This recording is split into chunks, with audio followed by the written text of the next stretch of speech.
Over 80% of this publicly owned treasure is in storage and often uncatalogued. We don't know the name of the artist, the subject, or when and where they were painted. The Art UK website was created to shine a light into these shadows, and now has over 200,000 paintings online. Using this database, we'll be travelling the country, seeking out potential lost masterpieces. When we find an interesting painting, I'll investigate the story behind its creation, using a meticulous process of restoration, research, and scientific analysis. I'll be exploring the world in which these works were created, the social and historical background to the life of the artists, which gives a painting its context. But simply finding a painting is just the beginning of the trail.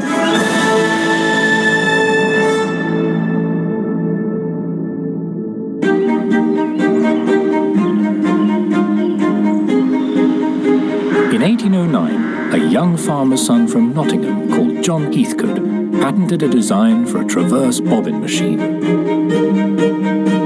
At that time, it was the most complex piece of textile manufacturing apparatus yet invented. He moved his business to Tiverton in Devon, transforming the small market town into the lace-making capital of southwest England. With the fortune his bobbins made, his descendants, now the Heathcote Amerys, built Knightsheath Court, a grand Gothic revival mansion on a hill overlooking the town. Barely 100 years after it was built, the last of the Heathcote Amerys bequeathed the house to the National Trust.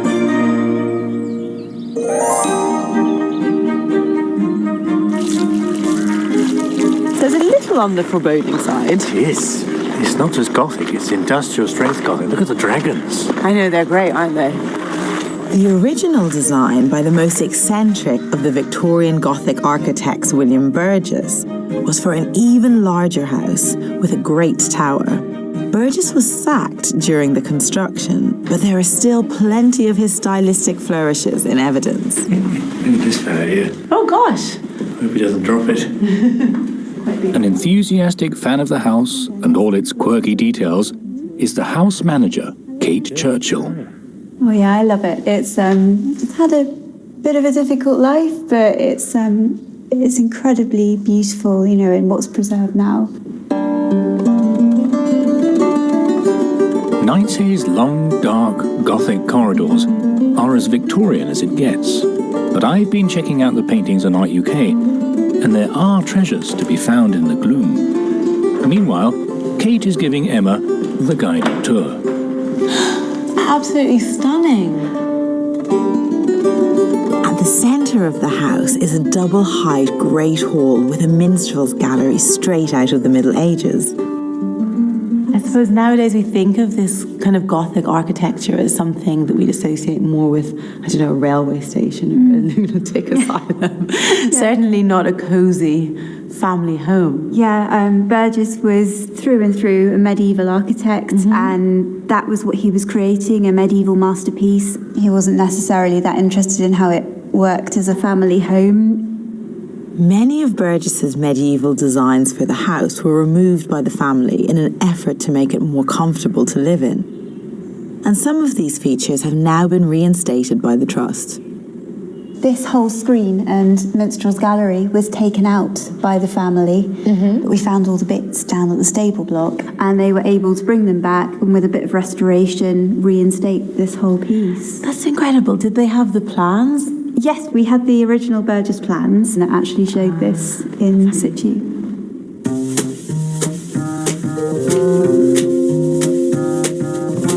The first thing that you need to know about the picture collection at Knightsheath is that it isn't very extensive. I found 36 pictures listed on the Art UK website, and at least 10 of them are portraits of various Heathcote Amerys.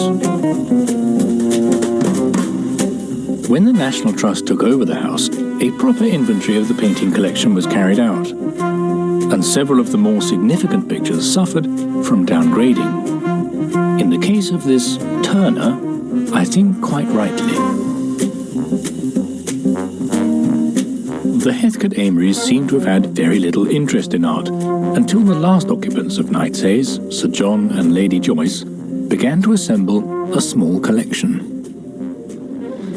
When they started buying pictures just after the Second World War, even big-name artists were quite affordable. So they bought what they liked, not what they thought they ought to like, and as a result, the range is quite eclectic. There's pictures from the 1400s up to the 1900s. And they turned this room, the morning room, into their mini art gallery.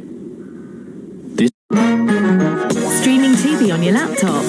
Did you know you can watch all your favourites on your smart TV? Watch on the big screen.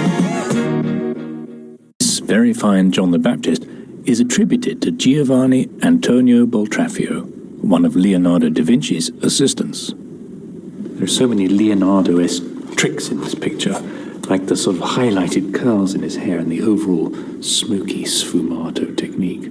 But above all, this hand is straight from a Leonardo model. You see a very similar one in his famous portrait of a lady with an ermine. I think it's actually by another of Leonardo's star pupils who was called Marco Doggiano. But whichever one of them painted, it's rather exciting to think that maybe Leonardo might have seen this being made. Amongst the pictures that suffered a fall from grace in the National Trust inventory was a small portrait of a young man. Well, this is the picture I'm most excited about. Rembrandt's self-portrait, and well... Now, when I say Rembrandt, everyone agrees that the person in the portrait is Rembrandt, but it's not clear who painted the picture. It's a tremendous piece of painting, but on the Art UK website and on the frame here, it's just called After Rembrandt, thought to be a later copy. I love the way the light falls across the face. It's a very powerful little picture and yet very subtly painted. Something that's quite difficult to pull off. And then there's all these rather puzzling details, like the way the hair is inscribed in the wet paint. Well, that feels very sort of vigorous for a mere copyist. And that earlobe, I love the depiction of that earlobe. Don't often get excited about earlobes in art history, but I think that's a really good one. Now, I've done a bit of initial research on this painting, and there are 3 known versions in existence. This version at Knightsayes, another in Kassel in Germany, and a third in the Rijksmuseum in Amsterdam. The Amsterdam painting is now thought to be the original, painted by Rembrandt himself, and the pictures in Kassel and Knightsayes are now considered to be copies. But what puzzles me about the theory that this is a copy is that it's so different from the original in Amsterdam. So many of the details are worked out in a slightly different way, and in fact the light itself is different too. Copies are normally carefully painted and faithful imitations of the original, not energetic bravura creations in their own right. So could it be that this painting and the one in Germany are not copies, but some form of preparatory study by Rembrandt himself, as the young 22-year-old is working out how to paint himself? It is a long shot, but I think there's a mystery to be solved here. With the painting off the wall, we're joined by our picture restorer, Simon Gillespie. I mean, you bring me some extraordinary things, but I mean, really, trying to get a Rembrandt ticked off. Oh, ye of little faith, Simon. All you can do is go on your instincts. I just think it's really good. Well, I mean, it's a sweet picture, isn't it? I mean, the guy's a young genius. I'm not going to stand here in my usual gung-ho way and say, yes, this is by X artist. But the more you get to grips with this picture, the more I think it's got glimmers of really exceptional quality. It's got all of the things that you would want Rembrandt to do, isn't it? The scratching out, using his paintbrush, the end of his paintbrush, scratching the hair, creating that volume like that. For a picture that's only a few inches big, it packs a punch, doesn't it? Yeah. And for a copyist to be able to pull that off, it's quite rare.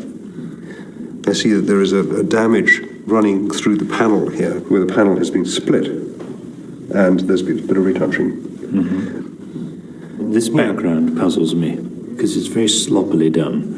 In this bit here, it goes over his chin, which is not how Rembrandt painted. Rembrandt paints from back to front. Mm-hmm. And so this is in the wrong order.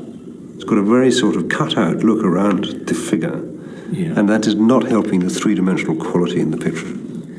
Yeah, if we're lucky, that grey stuff is going over a layer of dirt or varnish. And that's what you need to fix. Thanks. The grey-blue background is the key to unlocking this picture. On a purely visual inspection, it seems very clear that it's a later edition.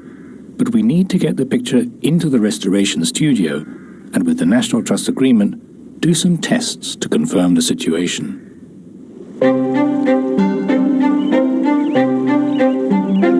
The Heathcote connection with the town of Tiverton began in 1816, when John Heathcote arrived from the Midlands to set up his lace-making factory. The move established the family fortune and revived the fortunes of the town itself.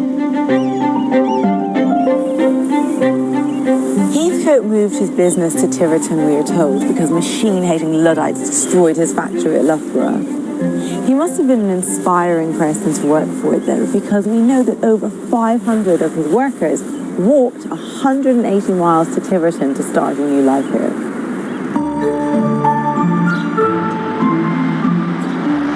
John Heathcote's story begins in the Midlands town of Loughborough, in a modest terraced house that couldn't be more of a contrast to Knightsay's. His factory manager, John Bowden, lived in the house next door. But as local historian Tony Jarram told me, John Heathcote was living in fear of his life. What have we got here? What we had here was two people who worked together, living with their families in the two adjoining houses. Mm-hmm. And the only means of escape, should the front of the house be attacked, is through this doorway and down into the cellar of John Heathcote's house. Heathcote had made enemies. His factories had been attacked by Luddites, bands of angry textile workers who had lost their livelihoods to his labour-saving machines. But he was also threatened by other factory owners who were being put out of business by his innovations. The cellar was in fact a cunningly concealed bolt hole, a secret underground room beneath the garden at the rear of the property. Access was through a small passage that had been extremely well hidden. So this was a cupboard. And we know it was a cupboard because we've got the hinge. So it was a door. Now if you follow me round, see this slate shelf? Yes? If we go below that shelf, and look through there. There's a secret tunnel. Goodness. And it goes right to the right, and then it comes through another arch this size into the secret room under the garden. It makes the sense of threat seem so imminent because you'd really need to be in like severe fear of your life to go in there. I'm not about to go John Heathcote in a hurry. had heard the news of mill owners being murdered elsewhere, their houses attacked, people killed, their factories destroyed, and him and John Bowden had to cover that option, an option of survival, and this is it. So it's very clear that John Heathcote regarded life in Loughborough as unsustainable. Despite being offered substantial compensation to rebuild his works, he had decided that Tiverton would now be his sole focus. The factory that he bought. At the Town Museum, I met Pippa Griffith to find out a bit more about the early life of the lace factory. So what have we got here? I see lots of images and photographs. Yeah, so we've got some pictures here. We've got some early prints of the factory site. These ones over here show the factory just after he purchased it.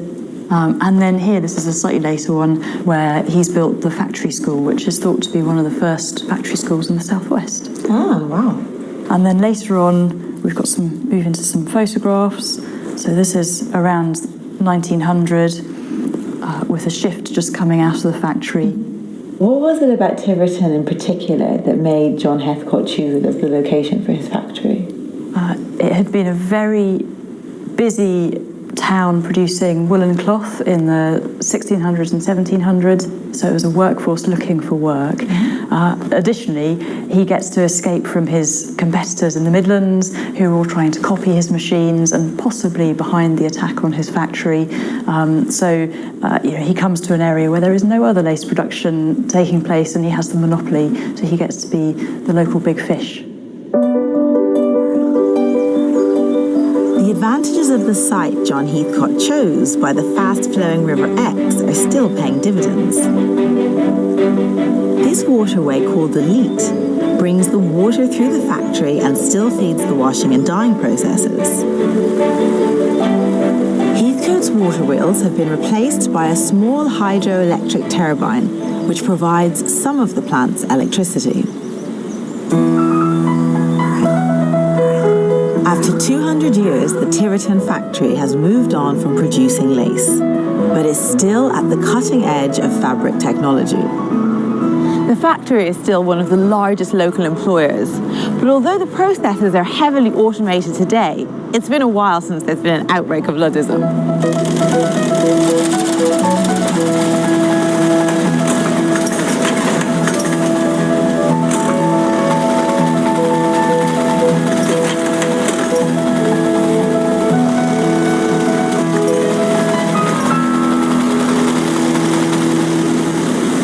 Lent me a fetching pair of ear defenders and gave me a tour of the weaving shed. These modern looms are moving so fast you almost can't see them. But for small experimental runs of cloth, lacing the threads is still done by hand. These manual skills would have been familiar to John Heathcote 200 years ago. But the fabrics that the factory produces today are truly out of this world. They are currently developing a parachute fabric for a NASA mission to Mars.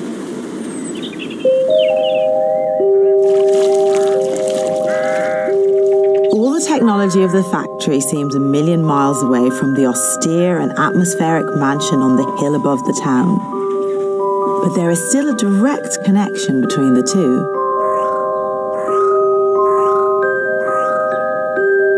The fortune John Heathcote made paid for the creation of Knightshays, although he never lived here himself.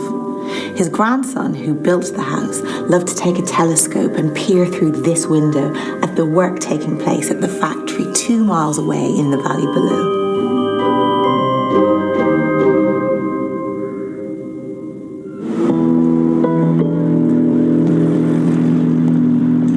In Simon's restoration studio in London, the portrait of Rembrandt is now out of its frame. It seems so small and yet so perfect, like a little devotional painting. Feels like we're worshipping an icon. Well, it's the same sort of size, isn't it? That lovely. So we've done a little test already to make sure that we know that the solution is safe, but we haven't really opened it up in a major way, so headgear. So let's just open up a little bit more.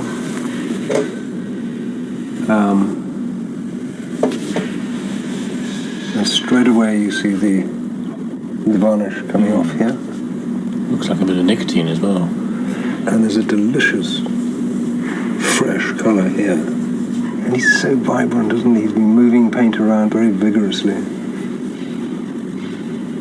And here we've got that light grey background, which we're assuming is overpaint. And then underneath this grey film, there's little glitters of what I think is the original background here. And I think you're right, yeah, it is. And it's very similar to what we've got poking out next door to the chin here. And on top of that, there is this yellow varnish, which separates the grey layer from the original. Well, now you've taken the varnish off, you can absolutely see where it goes over the brushstrokes of the original background. Yeah. And it's quite clumsy, actually. We should be able to dissolve that yellow layer underneath and release the top layer.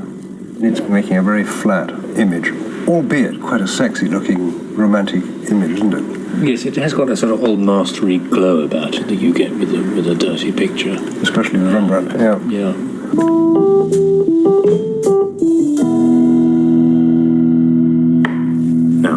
optimistic as I may feel about our picture from Nightshades, I'm afraid that to get it accepted as a genuine work by Rembrandt is going to be a challenge, because you could say that the deck is stacked against us. And why is that? Well, it seems that no artist in art history has been subject to more scholarly debate than Rembrandt about what he painted, who he painted, and how he painted.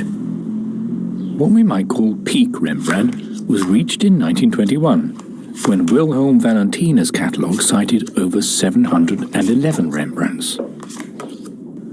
But in the years that followed, this number began to be revised downwards, and by 1968, the accepted number of genuine works was 420.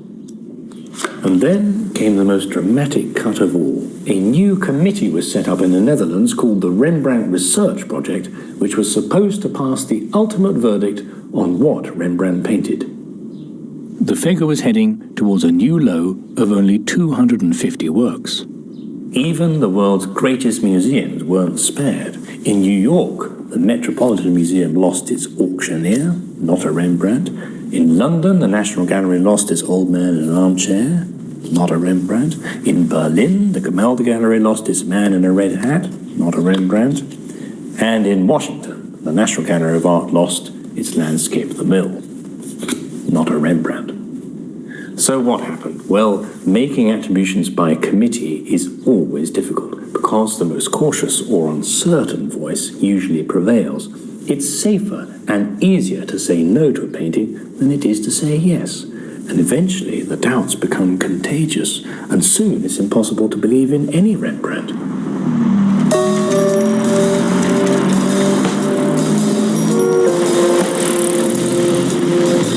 At the top of my to-do list is to take a look at the other two versions of our Nightshades portrait. And the first stop is Amsterdam, where the version now accepted as being by Rembrandt himself is at the Rijksmuseum. The picture, found in a Glasgow attic, had been owned by a string of private collectors and largely forgotten, until it emerged at an auction in London in 1959, sold as a copy, after Rembrandt. A year later, it arrived at the Rijksmuseum, and ever since it has been lauded as an original work by the hand of the master himself. Goodness, what a picture. It's the smallest painting in this room, but it's by some measure the most powerful, and immediately your eye is drawn to it. The first thing I want to do, of course, is compare it in my mind to the picture of Nightshades, and this is much more finished, much crisper, more detailed. Particularly in the hair, where you get a sense of the tangibility of Rembrandt's rough tussle.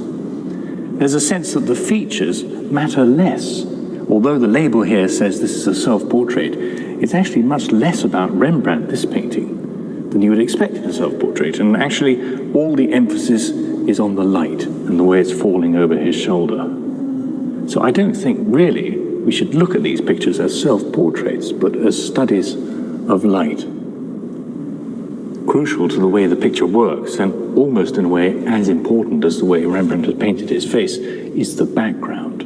At first glance you think it's rather plain, but actually it's very considered, and the strength of the light in this corner and the way it gradually and subtly recedes to the light in this corner is tremendously important to how our eye accesses the picture. And of course, with our picture in Nightshades, which is completely overpainted in the background, we get no sense of how that would work. And although some areas of the picture are much more detailed, like the hair, with many more paint layers and intricacy in the curls, other areas, like the eyes, well, they're hardly there at all. Although there's great certainty about where the eyes are placed in the picture, they're actually just depicted with a mere smudge. But that's all he needs to make the picture work.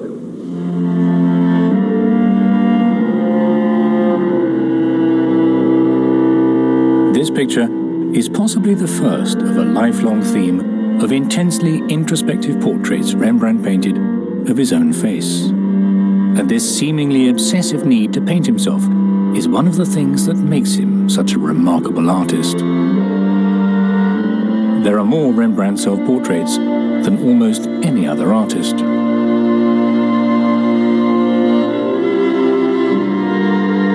The Rijksmuseum also owned this melancholy picture, painted when he was in his 50s in the guise of St. Paul. Today, we like the idea that this was some form of self-analysis in oil paint. But was he just experimenting with light and shadow, as he had done 30 years earlier in this self-portrait? When he's 24, 25, 26, already he's starting to look at his own face and with mimic and with really special effects of light, and then putting his eyes in the shadow, but then still it's possible to see these eyes. I mean, that's quite incredible. Who else would do that? Yes. I mean, at such a young age. But for example, a painting like the self-portrait as the Apostle Paul, I mean, this must have reflected on his inner soul as well, but also at the person he really wanted to be there, but also the way he's growing older over time. Yeah. And then when you look at the different expressions in all of these different paintings, you really see him playing around with the effects of his own likeness, his own face. Yes. Are we right to see these self-portraits as just studies in the technique of how he paints people? Or should we see them as expressions of his sort of inner soul and his personality? Over the years, it becomes much more important. And then when we're here around 1660, and then he's in his 50s. Yes. Well, then, I mean, he's almost sculpting in paint here. Yes. It's like sports.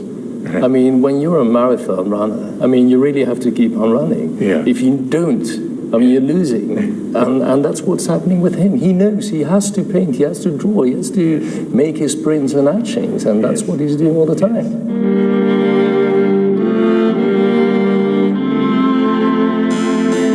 There's one more portrait I want to see before we leave the Rijksmuseum. It's usually in the town of Leiden, where Rembrandt was born. But while their gallery is being refurbished, they're looking after it here.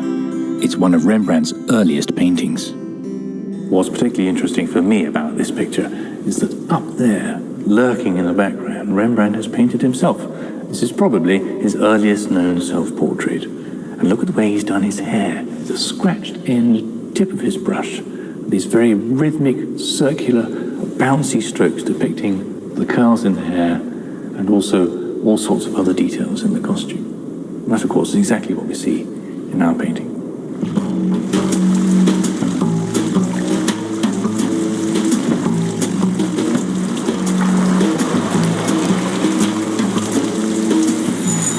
The town of Leiden is where Rembrandt was born and grew up, and it's also where he launched his career as a painter. It's not far from Amsterdam, so I thought I'd pay it a visit. Quiet, Leiden. Pretty university town, but sorry we couldn't arrange better weather.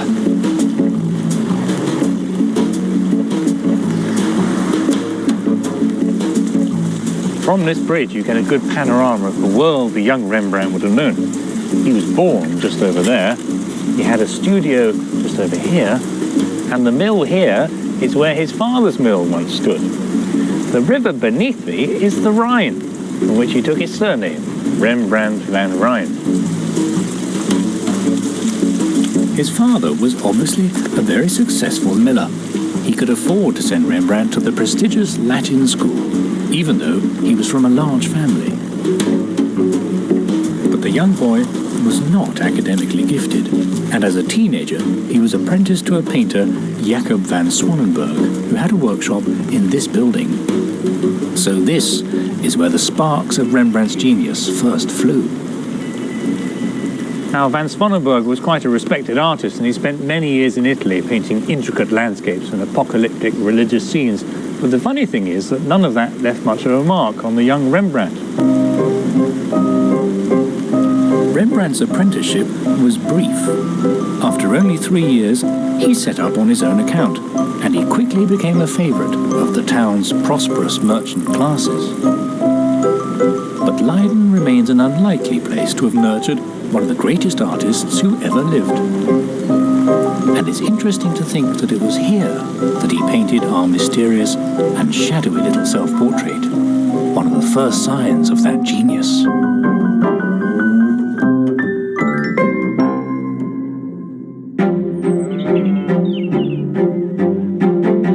The Heathcote Amory families bought their Rembrandt in 1948, at a time when there were great changes going on at the family's mansion, Knightsay's Court.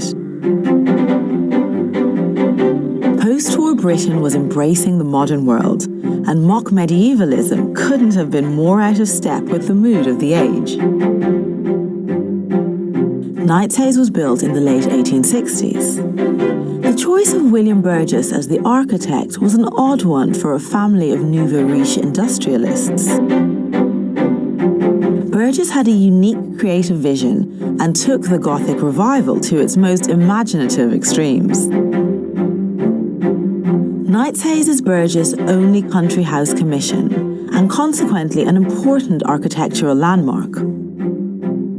But sadly, during construction, it became clear that his uncompromising medieval dream would be a nightmare to live in.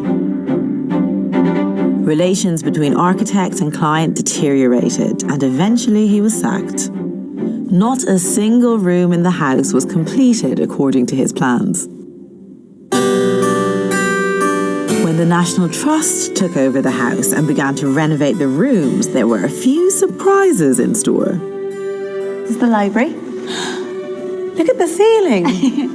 It's quite dramatic, isn't it? Yes, absolutely stunning. Almost as soon as they'd moved in, the family wanted to make changes to the house.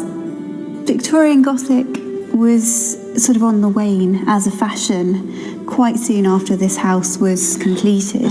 That's unfortunate. Yes. And it was all swinging back to much more plain interiors. And then, of course, as the years go on, from the time that the third generation were living here, so from sort of 40s, 50s, you've got sort of modernism creeping in, and they wanted something cleaner and much more simple. So that's where you get this interior here. That's this room. It's this room. God. How they found it in 1973. It's like this entire treasure trove just beneath the plaster. I know tastes change over time, but I adore Burgess' style, and I'm finding it hard to imagine you would cover up all this beautifully handcrafted decoration. At the same time as Burgess was working on his designs for Knightsay's, he was involved in the most ambitious project he ever undertook, the complete remodelling of a genuine medieval castle in Cardiff. And it gives us a hint of what might have been at Knightsay's. At Cardiff Castle, the ancestral seat of the Marquis of Bute, Burgess was able to indulge his love of medieval French Gothic to the full, and he really didn't hold back. John Crichton Stewart, the third Marquis of Bute, was immensely wealthy, possibly the richest man in Britain. And he shared Burgess's passion for Gothic architecture. With a sympathetic patron and almost limitless budget, Burgess had the opportunity to show what he was capable of.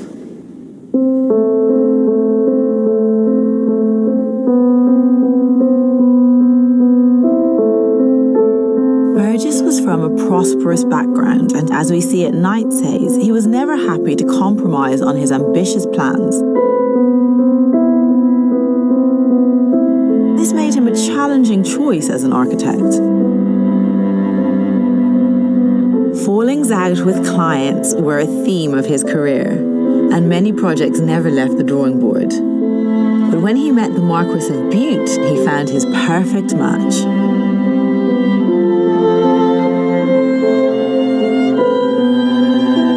The two men had very different temperaments.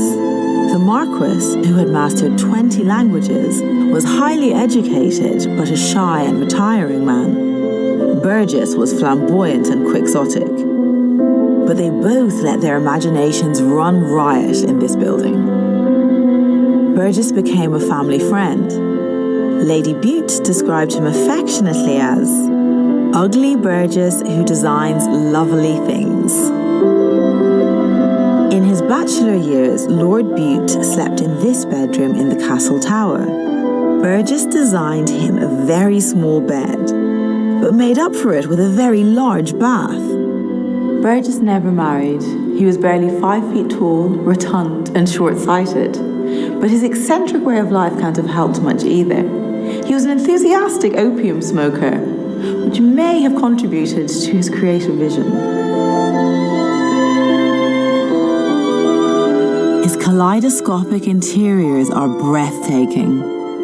This is the Arab Room, and it shows us how eclectic Burgess was. His privileged background allowed him to travel extensively, studying not only the French Gothic he adored, but an exotic mix of architectural influences from as far afield as Istanbul. Sadly, he never lived to see this room completed. He caught a chill on a site visit to these vast medieval rooms, and he died a few weeks later. It almost seems as though the Gothic revival died with him.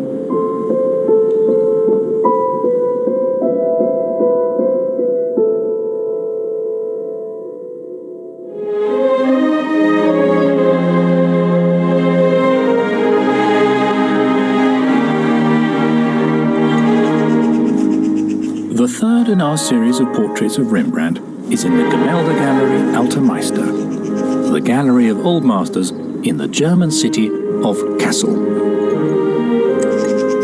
Kassel is where the brothers Grimm wrote their fairy tales. I'm hoping the museum here is going to help us prove that our picture at Knightshays is a Cinderella and not one of the ugly sisters. Otherwise, I shall be left wearing the Emperor's new clothes. Although, I think that's the Hans Christian Andersen tale. The magnificent former palace of the Landgrave of Hesse-Kassel, the Schloss Wilhelmshöhe, has a whole room full of Rembrandts. But of course, the portrait we're interested in is not here, because it's now deemed to be a copy.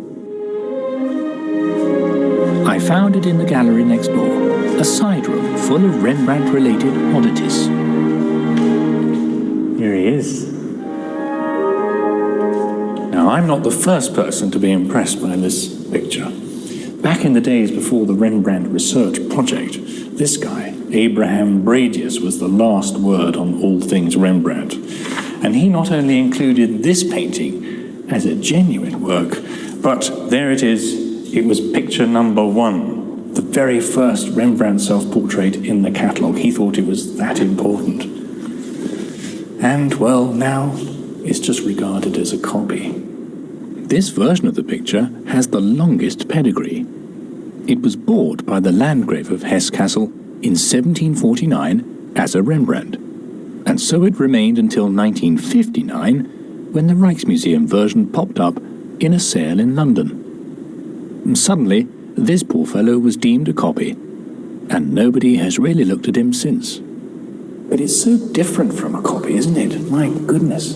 The handling of the paint itself is so confident, so bold, not at all like the sort of thing you'd expect to see in a copyist, who generally paint more hesitantly and cautiously because they're copying a finished picture. So I feel rather sorry for this painting. I think it might have been rather unjustly downgraded. There's a sense that in Rembrandt there can be only one genuine example of each type. But maybe for such an early work, when he's experimenting, when he's working out how to paint himself on this scale for the first time, maybe he did a study. Maybe he did a series of studies as he worked up to the picture, the finished picture in the Rijksmuseum. And maybe this is the first study.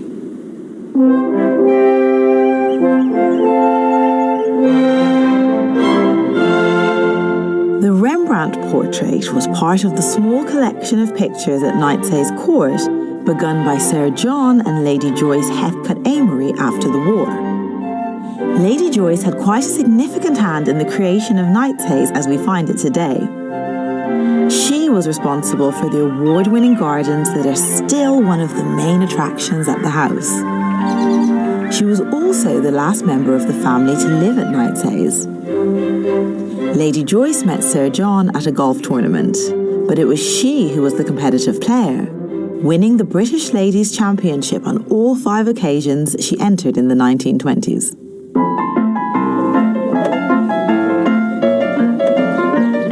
The couple's enthusiasm for golf led them to create their own course on some of the Knightshays estate farmland, now the Tiverton Golf Club.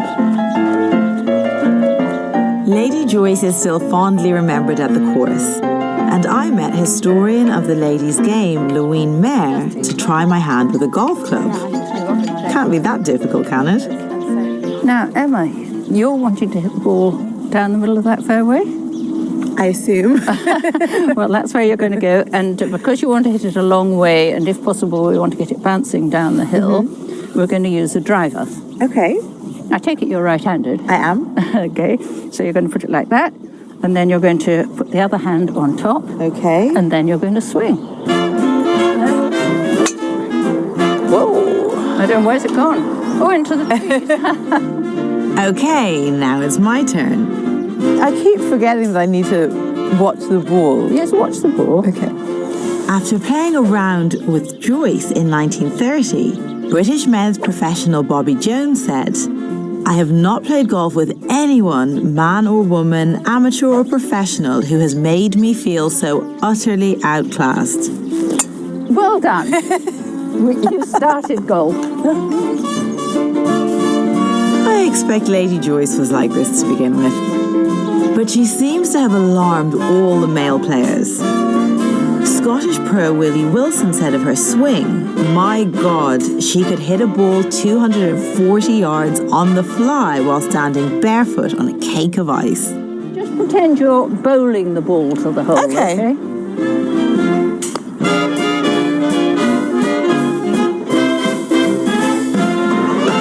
Not bad, eh? Great putt, How did I Emma. do it, really? My first ever putt. Brilliant. Well done. Sadly, there are still golf clubs that don't accept lady members. As the secretary at the Royal Liverpool Club said in 1946, "No woman has ever entered the clubhouse, and I pray God no woman ever will."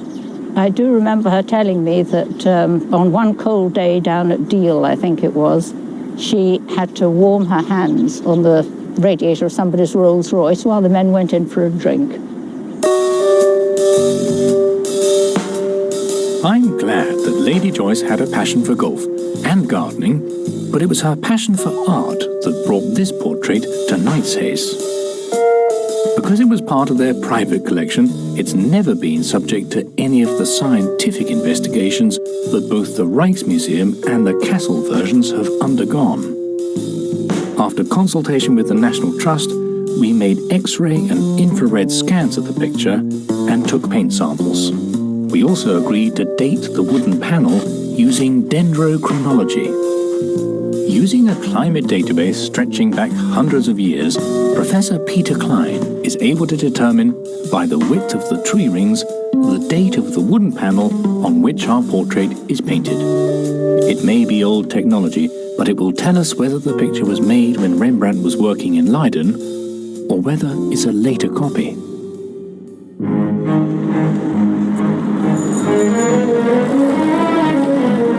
Back in Amsterdam, having now seen all three versions of our portrait, I'm more than ever struck by the differences between them.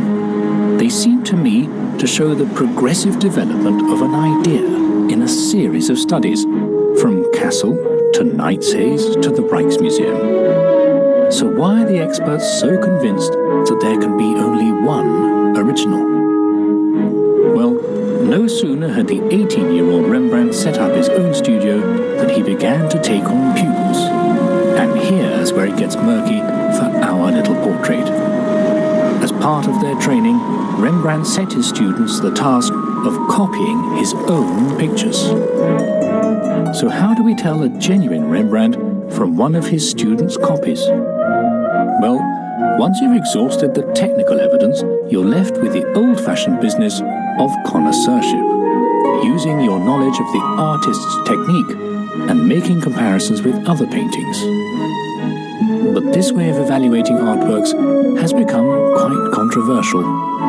When the Rembrandt Research Project was set up in 1968, its most junior member was a young art scholar called Ernst van der Wettering. And by 1990, as other members retired or resigned, he became the chairman. And then something really remarkable happened. Van der Wettering decided to revisit all the conclusions of the project. and in the process, some 70 paintings that had been de-attributed to Rembrandt were then re-attributed to Rembrandt. Some of the more controversial rejections of the research project, like the auctioneer in the Metropolitan Museum in New York and the old man in an armchair in the National Gallery in London, were now once more reinstated as works by Rembrandt. All of this ought to bode well for our little picture, and I'm pleased to say that Ernst has agreed to meet me for a chat. As crucial as all the technical analysis is when you're determining what is and is not a Rembrandt, yes, do you still rely on that initial connoisseurial blink? Oh, no, not at all.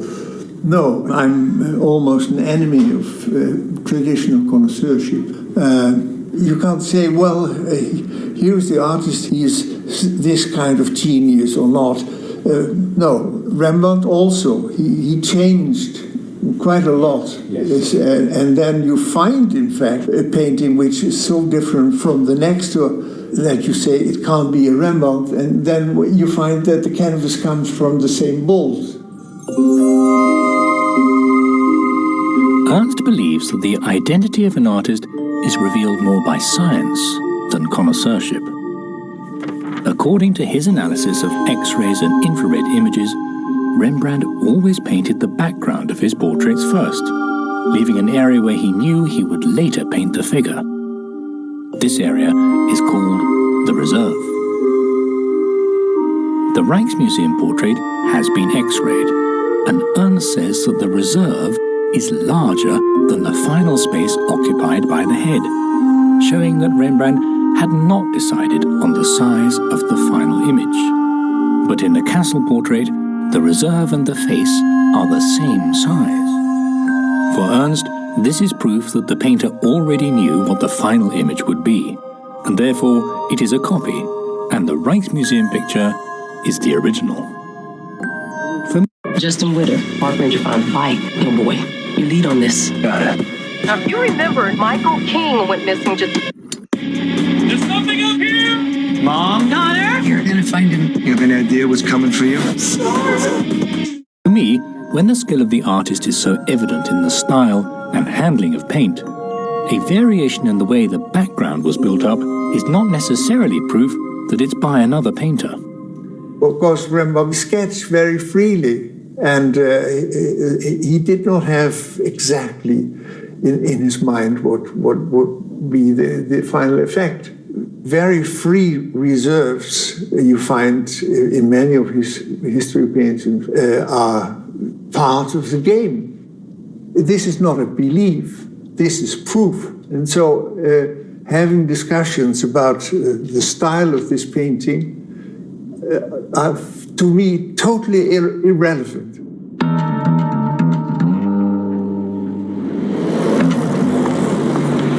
So Ernst van de Wetering, one of the world's leading Rembrandt scholars, is sure the Nightshades picture is a copy, even though we've not yet seen any scientific evidence. I wondered if I should take his advice and abandon my investigation.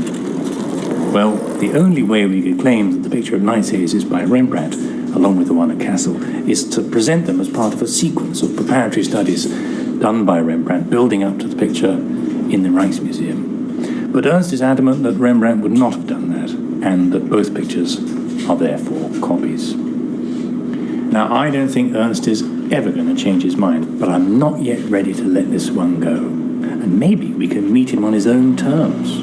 Maybe we can use science instead of connoisseurship to at least show that these pictures have a chance of being by Rembrandt.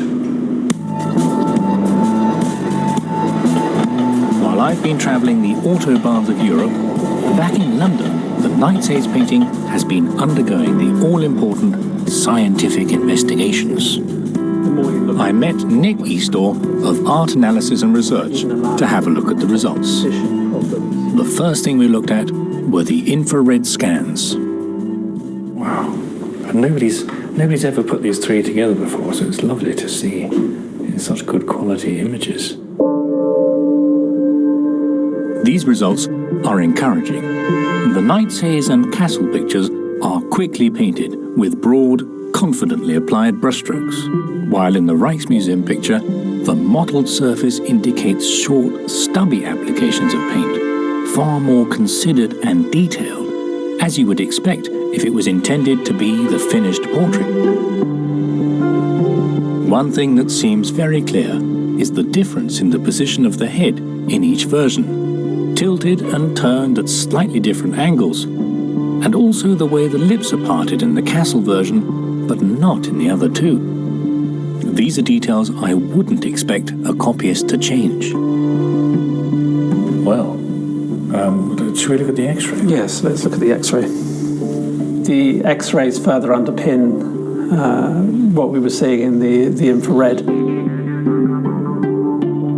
The Nightshades X-ray is a crucial piece of evidence for our case.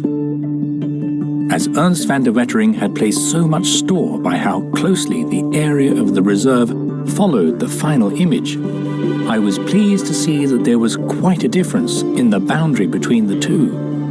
Another argument against the work being a copy. The next piece of technical testimony Nick has for me is a cross-section of the paint covering the background of our portrait, which I'm hoping will turn out to have been added at a later date. What we're looking at is this darker line here, and then this brighter layer over the top. Okay. And this is basically the surface of the original painting, followed by some varnish, followed by the restoration overpaint of the background above. Wow. So original up to that tiny line. Yep. And all of this is later. Yes. Amazing. So the grey background around his head is definitely not original. Correct. Fantastic. What a result. Samples like this are also very useful for looking at the artist's practice, sort of what they would consistently do, say, preparing their panels or canvases. If we're to show that this is a Rembrandt panel, we need to find evidence that it matches his studio practice. A base layer of chalk covered with a mixture of lead white paint and a brown earth pigment. When we first looked at this, we couldn't see any chalk layer. But in fact, we've used another form of analysis that allows us to differentiate these different pigments. And we were able to actually look at this boundary here and what's going on here. And we were, in fact, able to pick up chalk. So you got it? Yes. Goodness me. There's a thin layer of chalk on top of the panel. So we have the structure that we would expect for Rembrandt in his studio. That's amazing. So we can, with some confidence, take the Nightshades picture into Rembrandt's workshop. With this final bombshell from Nick, I feel our Rembrandt portrait is moving inexorably toward the great man himself. I was very excited to return to Simon's studio a few days later to see the first test areas of the work to remove the background overpaint. Simon has been in constant conversation with the National Trust as the cleaning has progressed, and they are every bit as excited as we are. It feels so much more like a sort of a working exploration here, doesn't it? Very quickly painted, but there's no labour in there. No, it's a very, very good point. It doesn't feel like a copy at all. It's too fizzing. Everything is wet when he was painting this painting. And you can see the various layers, starting from the wet background, then going into the foreground, which is the head and the hair. And then he's used a stick, and they scratch through all of those wet layers to create what we see now. There's no labour, as you say. It's a marvellous description. So exciting. After seeing the X-ray evidence with Nick Eastor, I was particularly keen to get the panel under the microscope. Now the varnish has been removed, I wanted to see if there was any visible gap in the paint between the original background and the edge of the cheek. I've never been as excited to look through a microscope as this. Beauty. Since you last saw it, we've removed the yellow varnish that was sitting all over the surface, and we're now down to the true colours. Well, I'll tell you what, looking through the microscope, there's absolutely no doubt in my mind that the background was painted first, as Rembrandt did, that you can see there's a gap between the background, a reserve, and then there's the line of the chin. And the reserve colour is that orangey colour, which is the preparation there on the panel. Yes, which is Rembrandt's sort of browny tinted ground layer. And that's the signature. Yeah. So what we've got here is that crucial reserve, that gap between the background and the chin, and that's exactly what Rembrandt did. But this other area, the reserve up here, we can't see because it's still got that grey overpaint on, which is ghastly to look at through here. Well, you can understand why people have been mistaken or may have been confused about this picture, and that is because of the extent of this very, very old overpaint, which looks, to all intents and purposes, 17th century, which it may well be. You've got to get... I'm sorry, son. You've got to get it off, because it's our only hope to show that where that reserve goes up by his chin. I'm trying.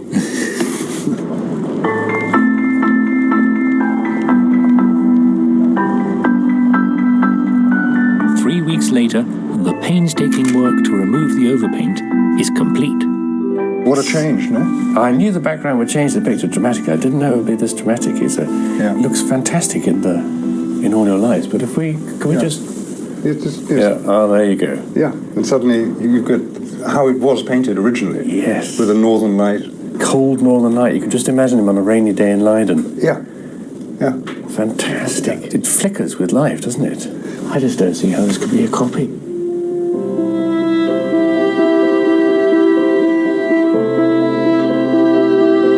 Now we can see the original surface of the portrait. The subtlety of the light falling across the background is stunning. There is a harmony between the three paintings that may not have been seen since they left Rembrandt's studio 400 years ago.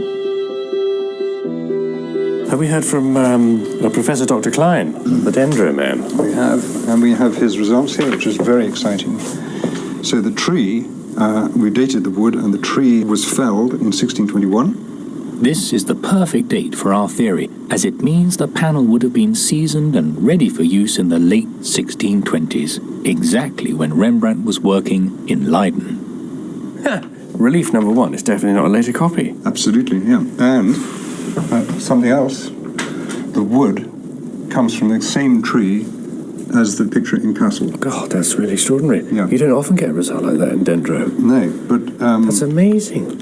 So that tallies with what we found from the infrared imaging and what you and I have noticed about the technique, is it is clearly painted by the same person who painted the picture in Kassel. Yeah. And now that we can prove, with the ground layer and everything, that this was painted in Rembrandt's workshop, well, I think we've done quite well. We're very close. We're very close, aren't we? Yes.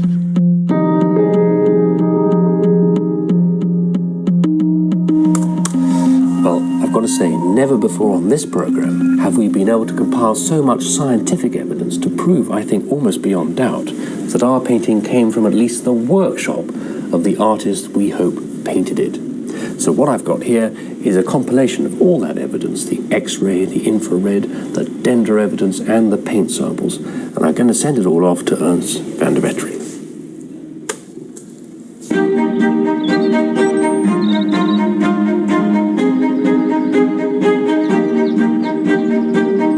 On a warm summer evening at Knightshays, with Lady Joyce's garden looking particularly fine, the house guides and volunteers gathered to hear the news of their Rembrandt after several months' absence.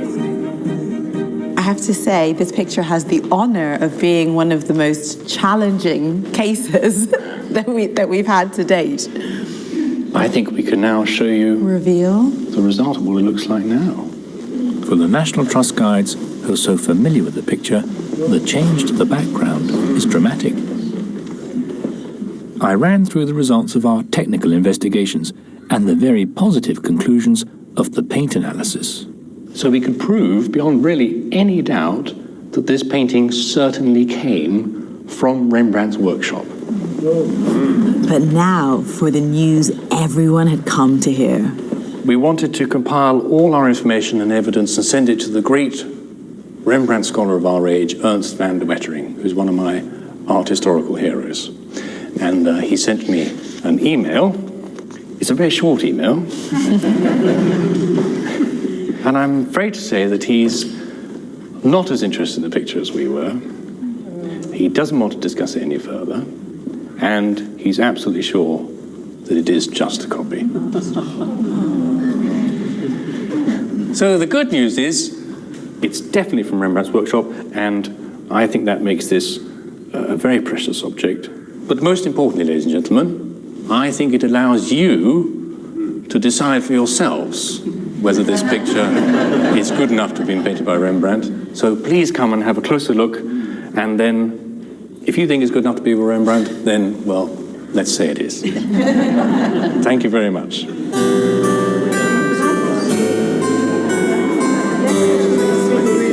I think there's still more that we can find, and I'm quite excited about that.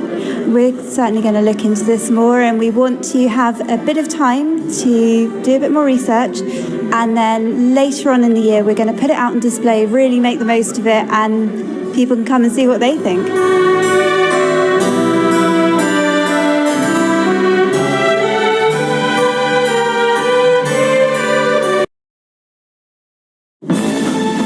Britain's major galleries house some of the finest collections of art to be found anywhere in the world. But there are thousands of other artworks we know little about in the collections of smaller institutions. Over 80% of this publicly owned treasure is in storage and often uncatalogued. We don't know the name of the artist, the subject, or when and where they were painted. The Art UK website was created to shine a light into these shadows, and now has over 200,000 paintings online. Using this database, we'll be travelling the country, seeking out potential lost masterpieces. When we find an interesting painting, I'll investigate the story behind its creation, using a meticulous process of restoration, research, and scientific analysis. I'll be exploring the